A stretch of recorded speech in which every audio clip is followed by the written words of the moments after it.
Chicos, buenas tardes, ¿cómo están? Doctora, buenas tardes. Doctora, buenas tardes. Buenas tardes.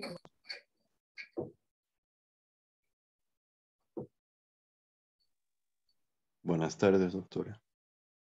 Hola, buenas tardes.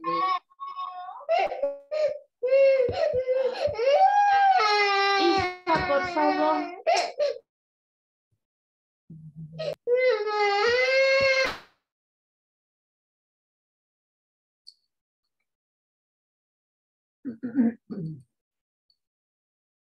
Y enseguida vamos a iniciar.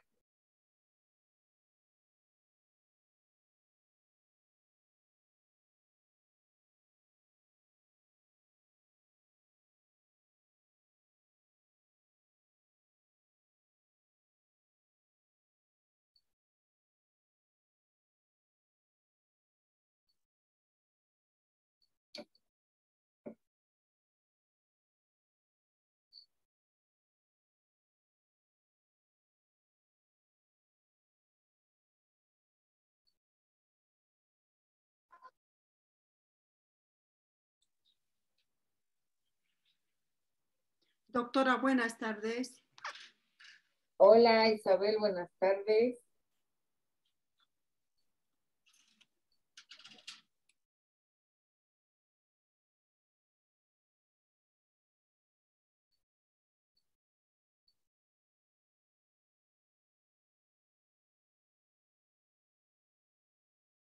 Ya. ¿Cómo han estado? Doctora, buenas tardes. Buenas tardes.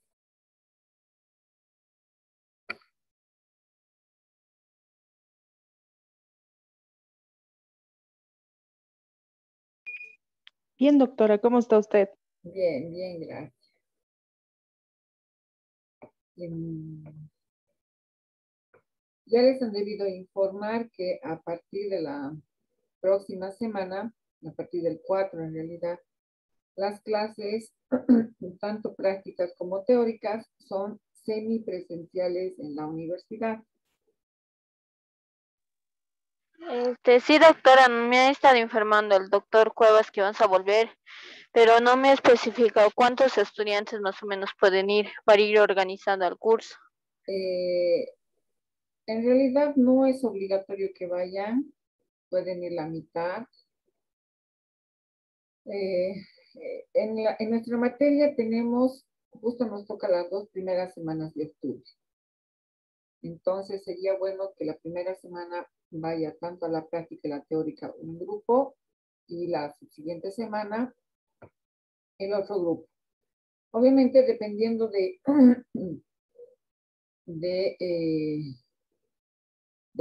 sus tiempos, ¿no es cierto? Entonces tendría que Berito tal vez organizar una lista de quienes van a asistir la primera semana, al menos en mi materia, y yo creo que tal vez en las otras materias podrían manejarse de la misma forma.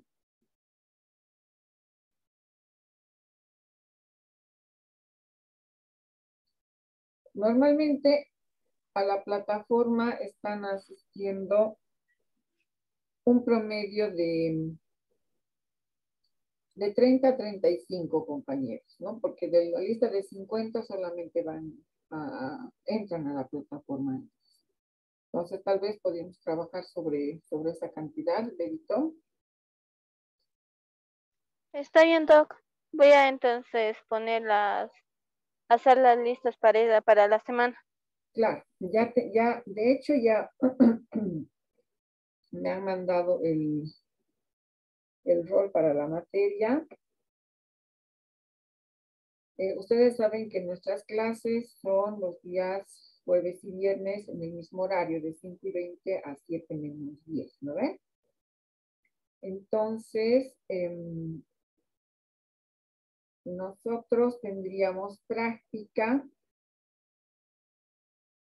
en gabinete el 7 y el 14 de octubre. Entonces, esos 2 días son nuestros días de práctica. y 7 y 14, si no me equivoco, es jueves o viernes.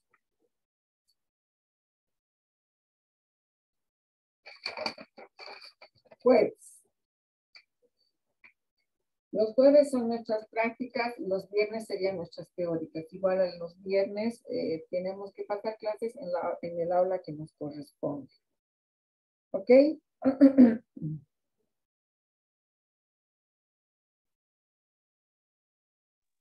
Está bien, doctora. A ver, enseguida les digo Perdón. que aula. A ver, ustedes son el grupo 2, ¿no es cierto? Sí, doctora. Nos toca en el aula 36 del tercer piso.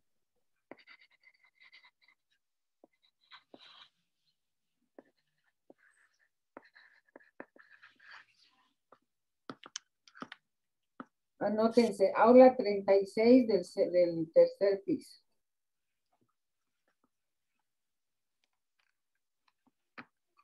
Ya. Bueno. Ya estamos 39, entonces empezaremos. Vamos a continuar con lo que corresponde. Doctora, una consulta, doctora, con respecto a la clase presencial. En estos horarios todos debemos estar, ¿no, doctora? ¿O se va a dividir el curso? A ver, Isabel. En realidad las clases son semipresenciales. ¿Eso qué quiere decir? Que tiene que haber un aforo. No pueden ir todos acá con los 50 del curso, no pueden estar. Tiene que ir en una parte. Entonces, yo creo que lo más correcto para que no sea una imposición, ya que no es obligatorio, entonces Verónica va a poner un mensaje en su grupo de WhatsApp de la materia para que vayan haciendo una lista de quiénes van a asistir a clases la primera semana. Berito, haremos la lista de quiénes van a asistir a clases, listo, de la materia de fisiología articular, así, puntual. ¿Te parece?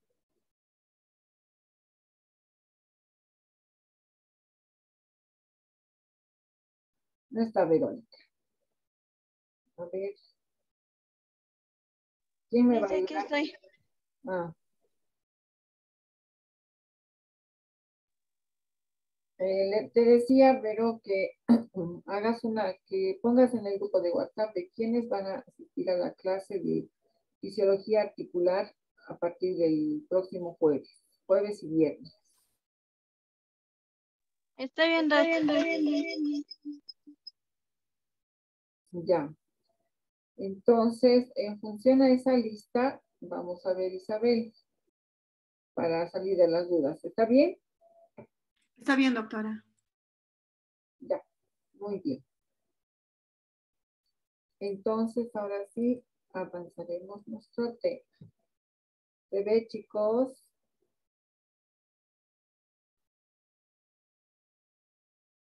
Sí, doctora.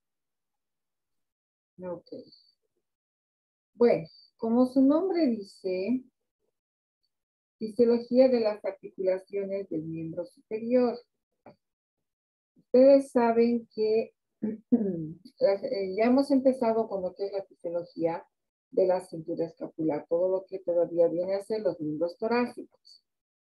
Para hablar de la fisiología de las articulaciones del miembro superior, vamos a considerar primero que el segmento del miembro superior va a constar o va a estar formado de 3 grandes articulaciones y luego de pequeñas articulaciones como las articulaciones de la mano y los dedos, ¿ya? Entonces, partiendo de eso, vamos a ver, o vamos a hablar primero de esta lo vamos a sacar, de la articulación del hombro. Vamos a empezar con la articulación del hombro. El hombro es Una articulación que se considera como la de mayor movilidad en el cuerpo humano, pero también, así como tiene una mayor movilidad, viene a ser una de las articulaciones más inestables. ¿Ya? Esta articulación va a poseer 3 grados de movimiento. Por lo tanto, 3 grados de libertad de movimiento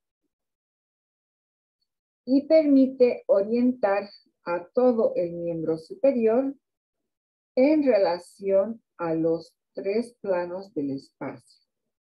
Estos 3 planos están en disposición o a disposición de los 3 ejes.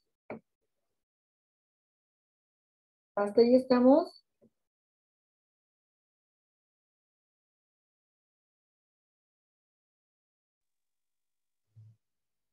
Disculpe, doctora, ¿podría volver a repetir donde dice que orienta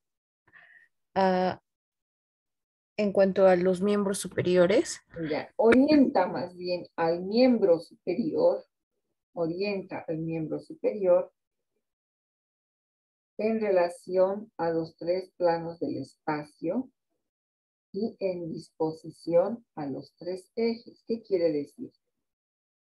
Esta es la articulación del hombro, la que les estoy señalando con el cursor, y ustedes saben que la extensión es el miembro superior. Entonces, al decir que orienta al miembro superior en los 3 planos, o sea que la articulación del hombro va a tener 3 ejes en los cuales se realizan los movimientos de lo que es el miembro superior. Y esto viene a ser la mano, el antebrazo y el brazo, la extensión del miembro superior. Entonces, esta extensión se va a mover en los 3 planos, ¿no? Plano sagital, plano frontal, plano longitudinal, y en relación a los 3 ejes. Entonces, el eje transversal, eje. ¿Qué quiere decir eje, chicos?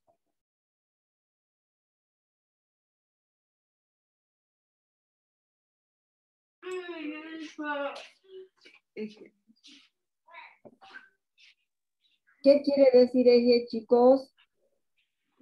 Es un punto anatómico donde a ese nivel inicia el movimiento, doctora. Ya, puede ser el punto o el centro para el inicio del movimiento, ¿no es cierto?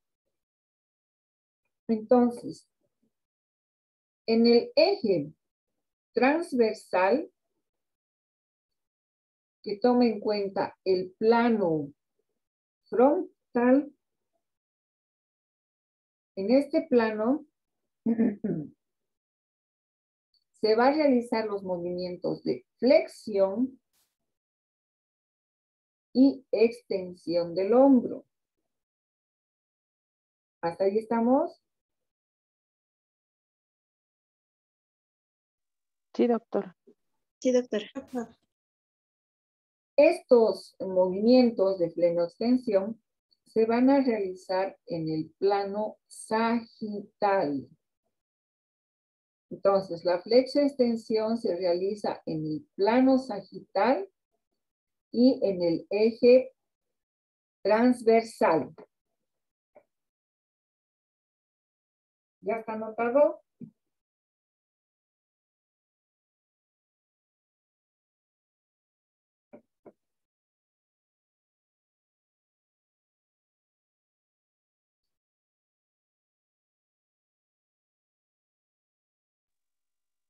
Doctora, era el plexo extensión. Extensión.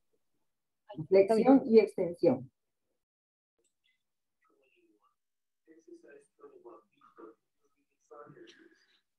La flexoextensión se realiza en el eje transversal y en el plano sagital.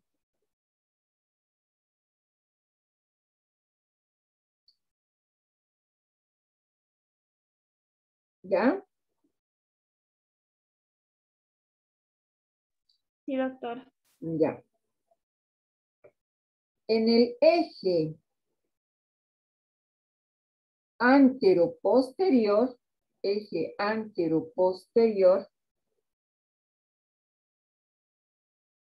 se realiza en un plano frontal el movimiento de abducción y aducción.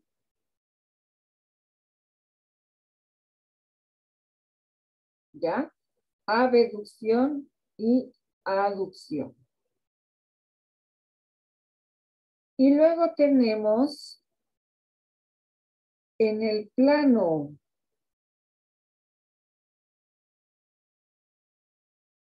sagital o en la intersección del plano sagital y el plano frontal,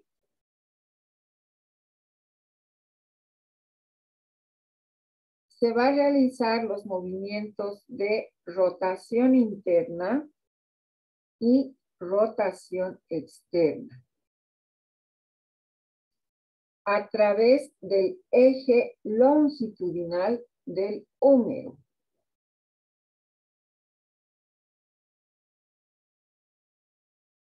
¿Hasta ahí estamos?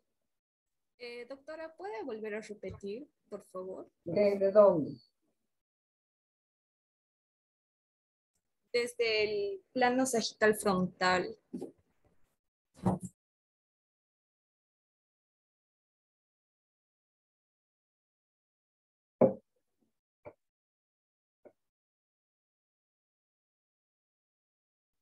Ya, les decía que en la intersección del plano sagital y el plano frontal,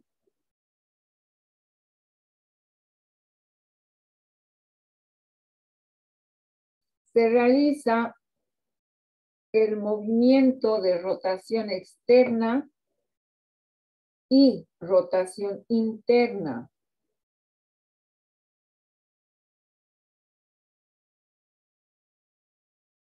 Con el eje longitudinal.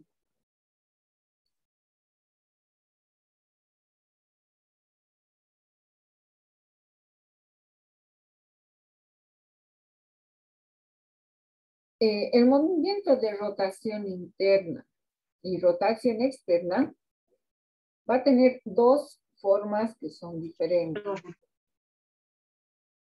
¿Perdón?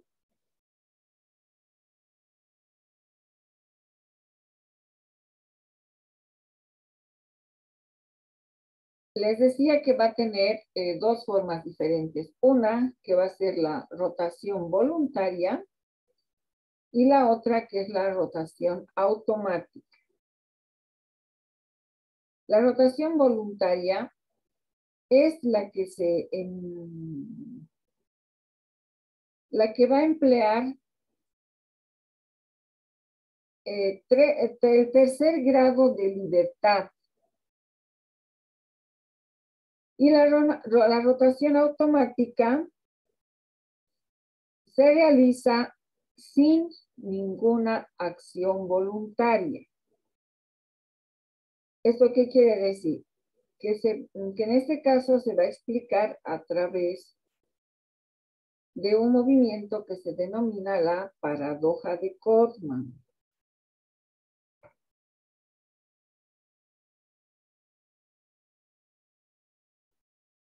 ¿Me entienden? Disculpe, paradoja de, perdón. Codman con C. C-O-D-M-A-N.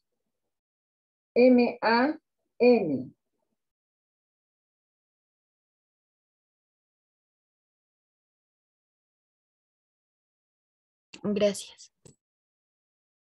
Ya.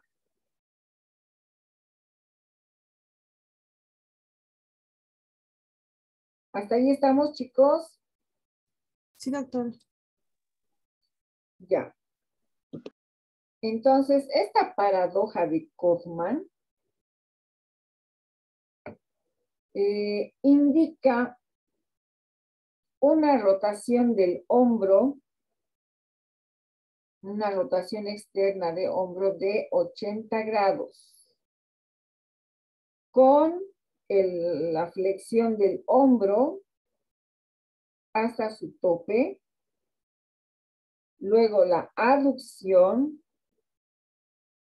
para que en el retorno tengamos la extensión del hombro, la abducción.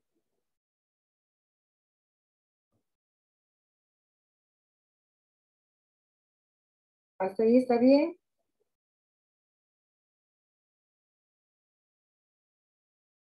Esta paradoja de Kaufman emplea para todo el movimiento completo del hombro,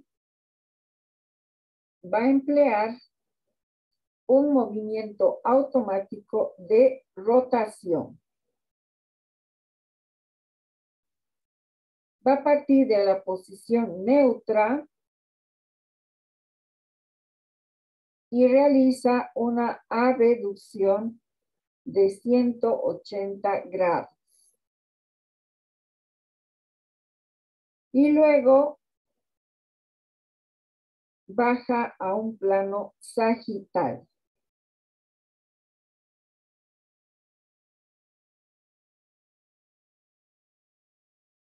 ¿Hasta ahí estamos?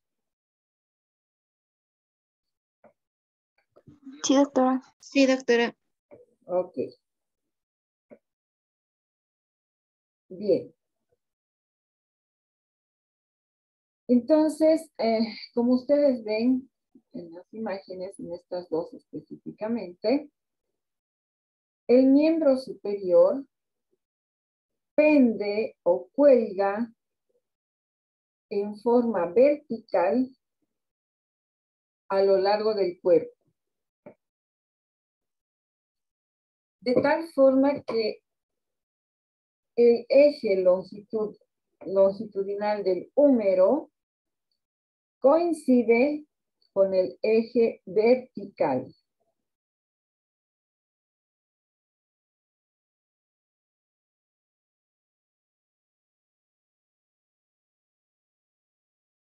Pero en cambio, en una posición de abducción a 90 grados, el eje longitudinal coincide con el eje transversal.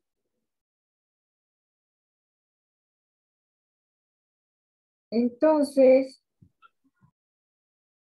cuando está en la posición de flexión de 90 grados, hombro en flexión de 90 grados, va a coincidir con el eje antero-posterior.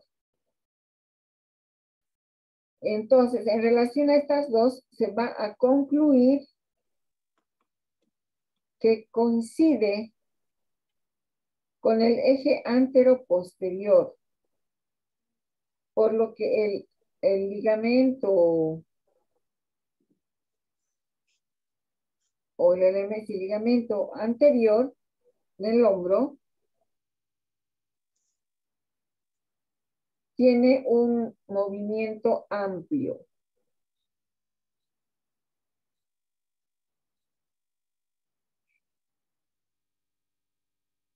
¿Hasta ahí está bien? ¿O hay que repetir algo?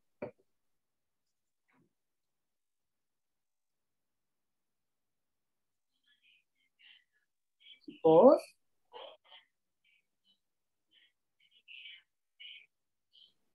Para mí está bien hasta ahí, Está doctora. bien, doctor. Sí, doctora. Bien, gracias chicos por responder. Bueno, entonces si se dan cuenta, el eje anteroposterior, el eje transversal y el eje longitudinal. En su patita.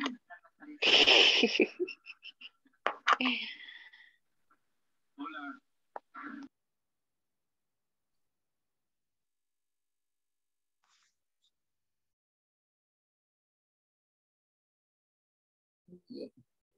Hasta ahí estamos. Sí, doctora. Sí, Ya. doctora.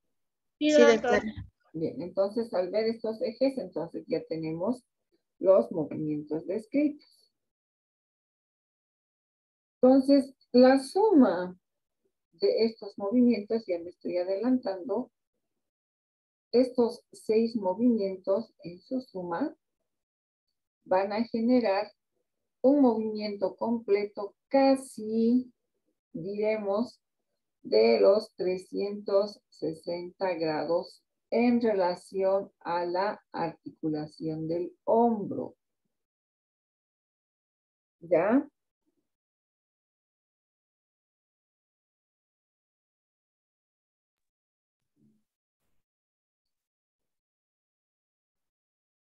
Bueno, entonces vamos pasando a lo que es la estabilidad articular. Cuando hablamos de la estabilidad articular, pensamos o creemos que esta estabilidad va a ir de acuerdo a tener en cuenta básicamente que la articulación glenohumeral es una articulación incongruente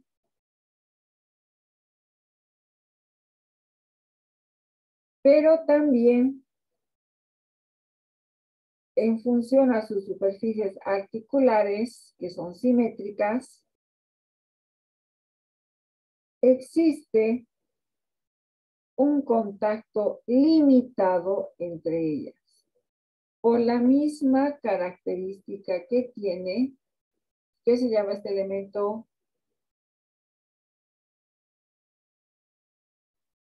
¿Cuál, doctora? El que está señalando con el troquíter, No, la cabeza humeral, la Esa del cabeza humeral. húmero. la cabeza humeral. Entonces, esta cabeza humeral siempre está en contacto con la glenoide. Cavidad glenoidea. Con la cavidad glenoidea, exacto. Entonces, esta superficie convexa que tiene la cabeza humeral va a tener un contacto reducido con la cavidad glenoidea, que es poco profunda primero y además es pequeña. Entonces, si solamente tuviera que apoyarse la cabeza con la glenoide, no habría una buena estabilidad, una estabilidad intrínseca. Entonces, es aquí, en la cabeza humeral y la glenoide, donde la cápsula articular y los refuerzos que se encuentran alrededor de la articulación van a reforzar esta coaptación y de forma particular, principalmente el complejo ligamentoso glenohumeral, junto con el rodete glenoideo. Entonces, estas dos estructuras van a conformar los mecanismos de estabilidad primaria y estática. ¿Hasta ahí estamos?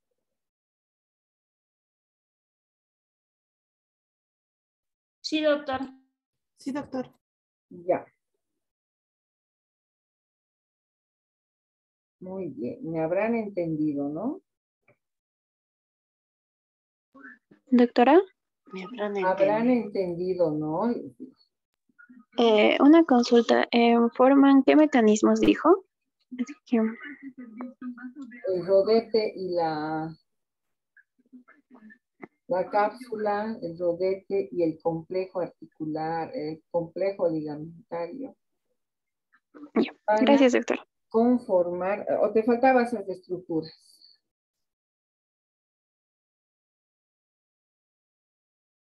Doctora, Sí, Entonces, los mecanismos de estabilidad primaria y estática de la articulación glenohumeral está dada por la cápsula articular y los ligamentos de refuerzo, los glenohumerales, superior, medio e inferior.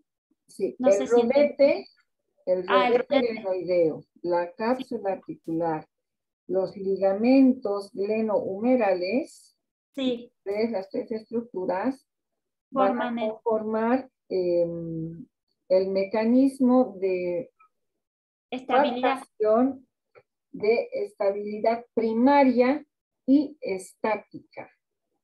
Perfecto, gracias. Ya.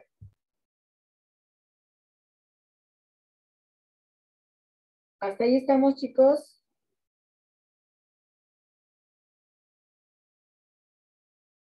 Sí, doctora. Ok. Ahora bien, voy a seguir compartiendo.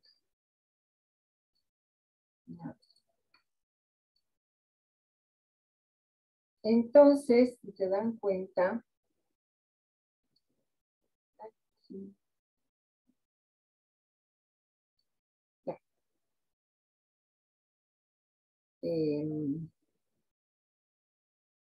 Estas estructuras, en realidad, la cavidad glenoidea no es tanto una cavidad, sino que, les he explicado la vez pasada, ¿no es cierto?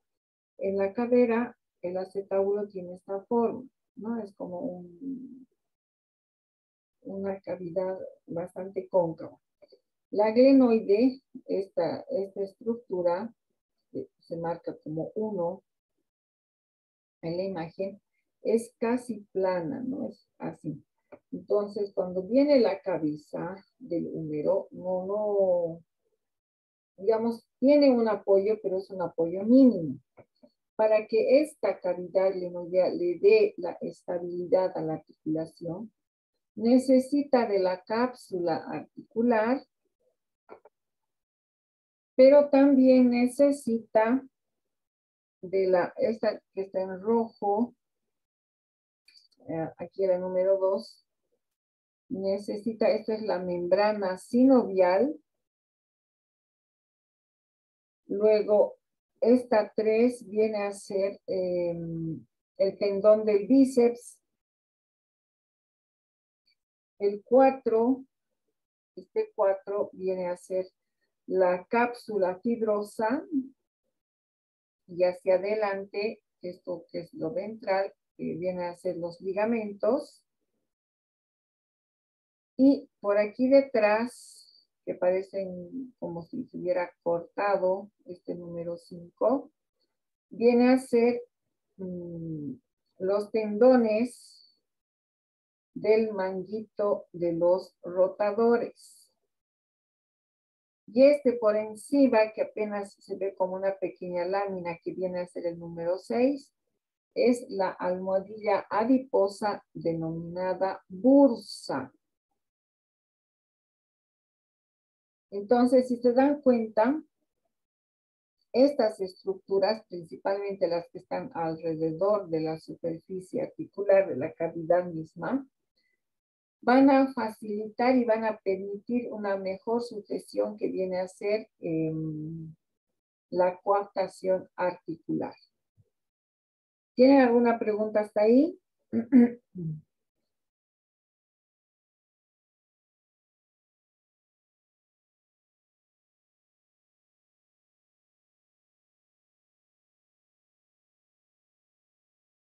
¿No hay preguntas, chicos? No, doctora, hasta ahí se entiende. Ok, bien, entonces aquí vamos a quedar hasta el próximo segmento. Me van a dar 2 minutos para volver a la reunión, por favor. Es 5:55, 5:57 ingresan, por favor. ¿Ya? Está bien, doctora. Bueno, doctora. Está bien, doctora. Ok, nos vemos.